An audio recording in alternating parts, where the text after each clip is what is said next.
From the station working for you, this is WRTV News at Noon, streaming now.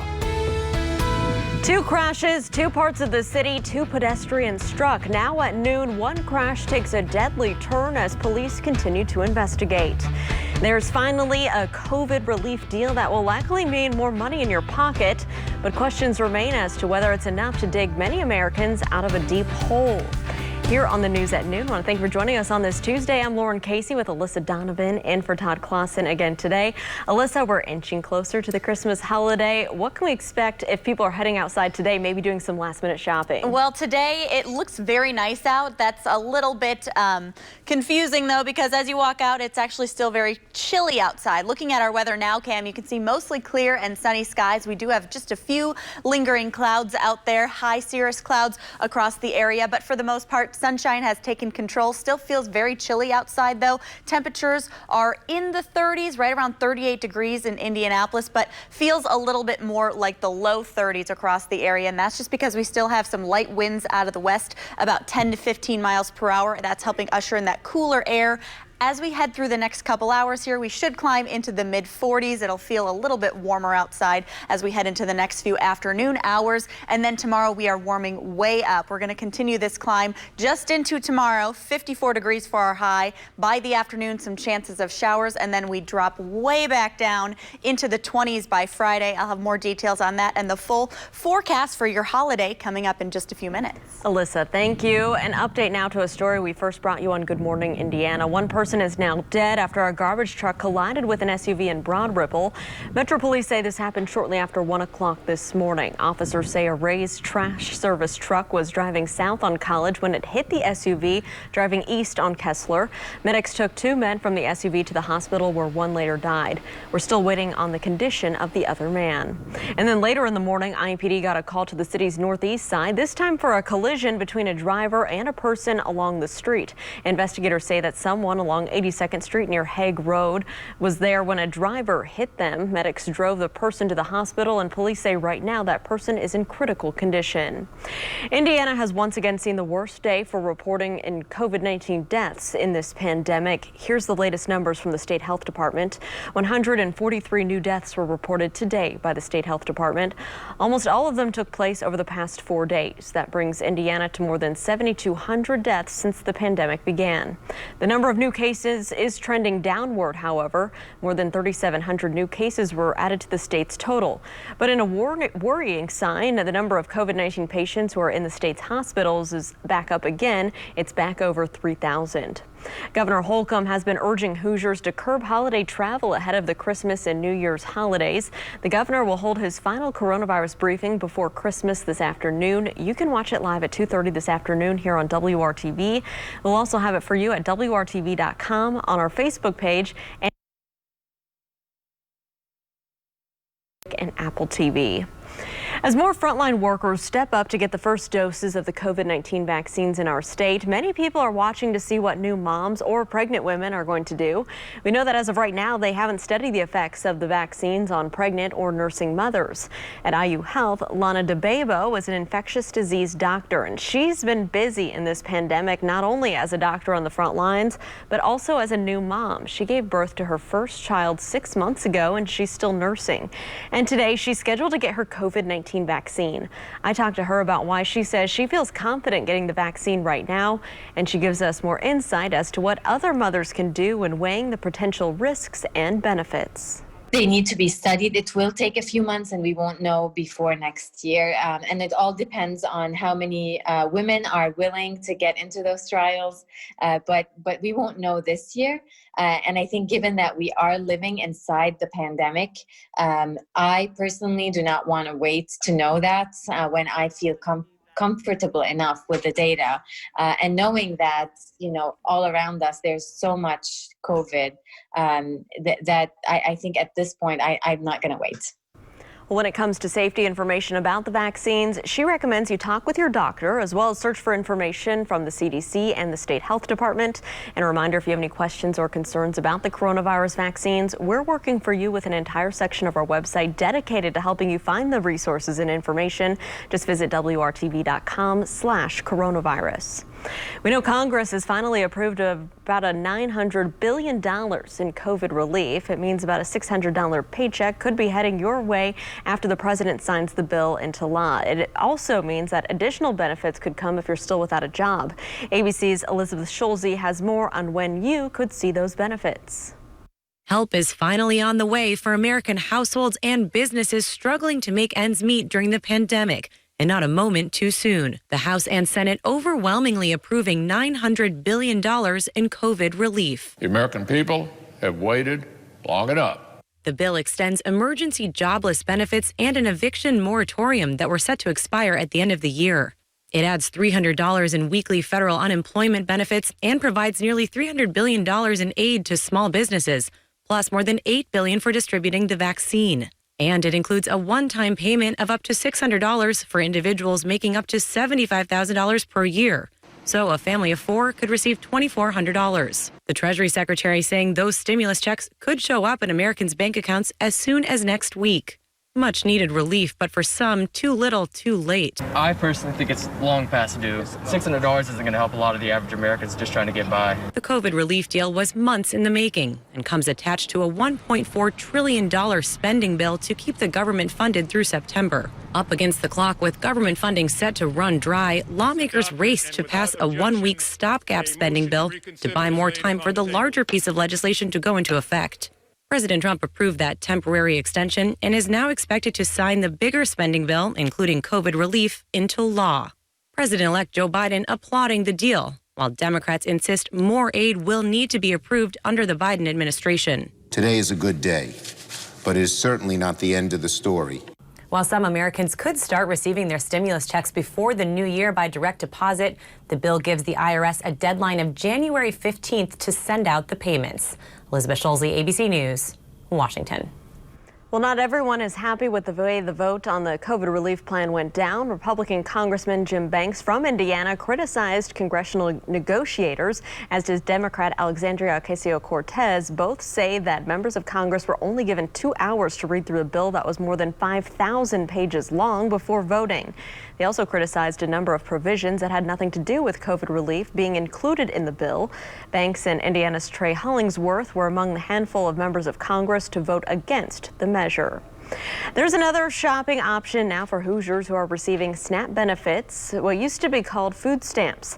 Families enrolled in SNAP can now use their benefits to shop through an Instacart app at Aldi grocery stores across central Indiana. The state's Family and Social Services Administration announced that change this week. Shoppers can only use SNAP benefits for the cost of food. They can't use Instacart for delivery fees. However, Instacart says it will waive delivery or pickup fees with customers with the first 3 SNAP ABT orders between now and March 16th. Well, 2020 is another record for homicides here in the Indianapolis area. So next, we're going to take a look at the city's response to make sure that 2021 is more safe and to try to keep young people on the right path. Alyssa. And I know a lot of people are wondering about that all-important holiday forecast. Here's a little preview. Below zero wind chills and Christmas morning lows between 8 and 13 degrees. I'll break down more details coming up next.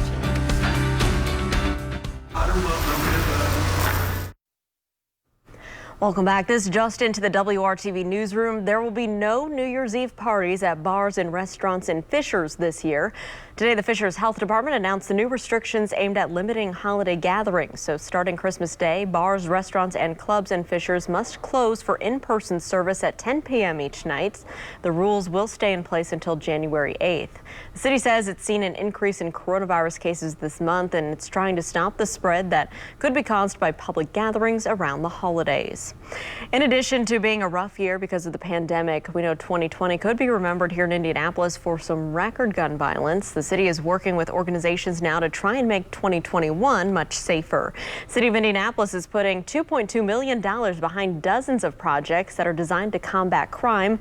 $40,000 is going to the Boys and Girls Club of Indianapolis. It will fund an evening reporting center, which is an alternative to juvenile detention. It's a year-round program designed to keep young people who are at risk off the streets. We're working with juveniles, young folks who've gotten caught up in the system, ages 12 to 18, and our goal is to help them get removed from that and help them get back on the right path, if you will. So every evening they're checking in with a team member from the Boys and Girls Club, let them know what's going on. And again, we literally go to their houses and pick them up and bring them to one of the clubs and work with them throughout the evening. Well, the Central Indiana Community Foundation administers the grant using criteria and money allocated by the City County Council. Well, they've been desperate for more help for months now. Next, in addition to the new stimulus bill, we will tell you about a new program that could be a lifeline for small business owners. And let's take a live look outside right now. It is Tuesday, a couple days ahead of the Christmas holiday. Alyssa Donovan is in-house. She'll break down your forecast for the week ahead. That's coming up right here on the News at Noon. Stay with us. 50-54. Welcome back. The Rebound Indiana is WRTV's effort to shine a light on programs and resources that are helping Hoosiers get through and beyond the pandemic. The National Restaurant Association says 10,000 restaurants have closed in the past 3 months. Plenty of other small businesses have also had to shut their doors. Our own Troy Washington talks with one business owner about options for the others trying to survive this pandemic. The pandemic has shown no mercy, especially on small business owners who are typically driven by their dreams and passions. So if that's your dream and you believe in it, you should push for it. This pandemic won't last forever. TIANA Brown is the owner of Just Imagine Bakery and Sweet Treats, LLC. Her dream was born out of the loss of her son, who passed away but inspired the name of her bakery. He loved Barney. And so there was a song that was on Barney called Just Imagine, and he sung it all the time. It was his favorite song. So when it came down to picking a name for the bakery, I was like, it just kept popping in my head. Fast forward to 2016, following culinary school, Brown's dream started to take off. Then the coronavirus and the shutdown gave her a little scare. And everything closed down and we couldn't go out and everything. I'm like, okay, so how is this going to affect Just Imagine, because, you know, this is what I do. And I was worried for a little while, but then, you know, my customers started calling and they're like, well, can we still come pick up our cake? And I'm like, well, yeah, I mean, sure. So it just never stopped. Brown says she's been so busy baking, she hasn't had to take out a small business loan, nor has she had to check out this COVID relief micro grant being offered to women business owners by Walker's Legacy. She encourages those on the brink of closing to fight hard to stay in business. I think the pandemic made people want to celebrate. It seemed like after the first initial shutdown, like everybody just started ordering and it just went crazy. Working for you, Troy Washington, WRTV. Troy, thank you. Taking you down now to Johnson County, the Franklin Police Department has spent the past few days filling toy orders. Here's a look at the toys already out the door. The department's third annual community holiday toy drive helped more than 80 local families. People are very, very grateful, and it's been very rewarding for us to be able to see that and be able to see people be so happy and be so grateful for the gifts that they've been given.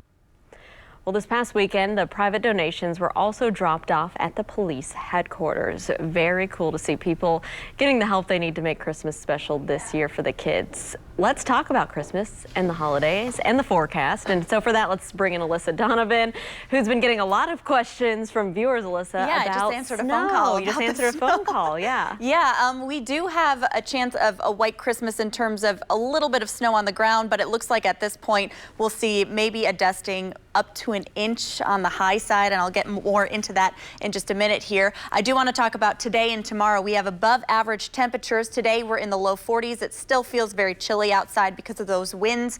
Tomorrow we are going to see rain, and then that's going to switch over to snow by Thursday morning. By Christmas Day, very cold air filters into our forecast. Right now, 38 in Indianapolis, feels a little bit more like 32 because of those winds. So a bit of a chill outside, but you can see on our Weather Now cam that it is very nice out in terms of plenty of sunshine, and that's because high pressure is taking control right now. That's helping push out a lot of that cloud coverage. It'll continue to do that as we head through the day, so expect more sunshine as we head into the afternoon. Looking ahead to tomorrow, we do have a system making its way in. What that's going to do is bring us plenty of warm air, moist air, and a little bit of wind. So we are going to see those gusts on Wednesday, close to about 40 miles per hour in the afternoon and early evening hours. We're also going to see those chances of showers move into the forecast late in the day. Looks like the afternoon and evening is going to be our best chance of starting to see those scattered showers. Those are going to stick with us overnight and into Thursday morning. Now, by Thursday morning, we do have a change coming. All of this mild air is going to be pushed out by this cold front, and that cold front is going to take over and transition us from a rain to a rain-snow mix and eventually over to a snow for Thursday morning. Now, the timing has changed on this just in the past couple hours here, so we're keeping an eye on it for you. But right now, it does look like that snow is going to happen a little bit later in the morning, which means likely we'll see a little bit less than what we were originally thinking. So here's a look at the timing on that. Right around 4:35 a.m. is when we're expecting to see that transition fully over to snow. And we have a couple different models that we look at when we talk about snow. This is the high end of our snow totals at this point, up to about an inch across central Indiana. But a lot of us will probably just see a dusting from that. Looking at Christmas Eve, those snow showers in the morning, and then we're actually going to see those temperatures fall throughout the day as that cold front takes over. 24 degrees by the afternoon on Christmas Eve. Christmas Day, even colder. Those temperatures will be close to the single digits, 21 degrees for the high. So we're going to warm up, then we're going to drop way down just in time for the holiday. All right, Alyssa, thank you so much. So during the pandemic, it's been difficult at times to find products to help yourself stay safe. Tim Maniscalco with the Better Business Bureau tells us about one company that appears to be cleaning up at the bank, but not providing the cleaning products that they promise. We're all out there looking for masks, sanitizers, products that can keep us safe when we're undergoing all of this COVID event that is affecting a lot of people out there. We have a company that we've gotten very bad reports on. It's called Germless Products. They're out of Missouri. People have ordered products for them, masks, sanitizers, other related products, and they have not gotten anything. They've just simply not received the product. We have tried to contact these people and there has been no response. So we want you to be very, very careful when you shop online, particularly with this company. It seems as though they take your money, but you don't get the products. They also go by germless masks. So whenever you're shopping online, you want to make certain that you check out, make certain that the company is legitimate. Always looks for the HTTPS. S is the important letter there up in the URL bar. And in particular, germless products. Be very, very careful because we have not had good reports on them. They've got an F rating with BBB. Tim, thank you so much. Well, there's more on this scam and many others right now at the Better Business Bureau's website. Just visit bbb.org. When we come back, it is time for our Pet of the Week. So I want to introduce you to Harley. Maybe Harley could be a perfect Christmas present under your tree this year. Sweet doggy there. So we'll have more on that. Plus one final check of your forecast. It's all coming up. Savings and a whole lot more. Welcome back. So it's time for our last Pet of the Week before Christmas. And this girl sure would like a great forever home for the holidays. Take a look at her. This is Harley. Her foster family says Harley is a sweet, happy dog, and she's a favorite of the Indy Humane staff. Harley will sleep most of the day if you take her on walks and play with her. Harley loves hot dogs. Indy Humane says she's extremely food motivated and she knows all her basic commands. So you can take Harley home for an adoption fee of just $50. If you want to set up an appointment to meet Harley, just go to indyhumane.org. I think we should try to get her a home for the holidays. She's a cutie. She's very Look at her. Food motivated. It's always good for training. Yeah, you know who isn't food motivated, especially this time of year. Looking ahead to that Christmas Day forecast, I know now I'm thinking about that Christmas Day meal. Temperatures that day are going to be very cold. 21 for our high, our morning lows. Some areas will be in the single digits. Today, though, we're still climbing with those temps. 43 for our high. Tomorrow, even warmer. 54 afternoon showers. Small chance of some snow Thursday morning before we start to see those temperatures drop down just in time for the holiday. We're back to average by the weekend. All right, Alyssa, thank you. And thank you for joining us and making WRTV your choice for news. Come back and see us at the news at 5. Have a great afternoon.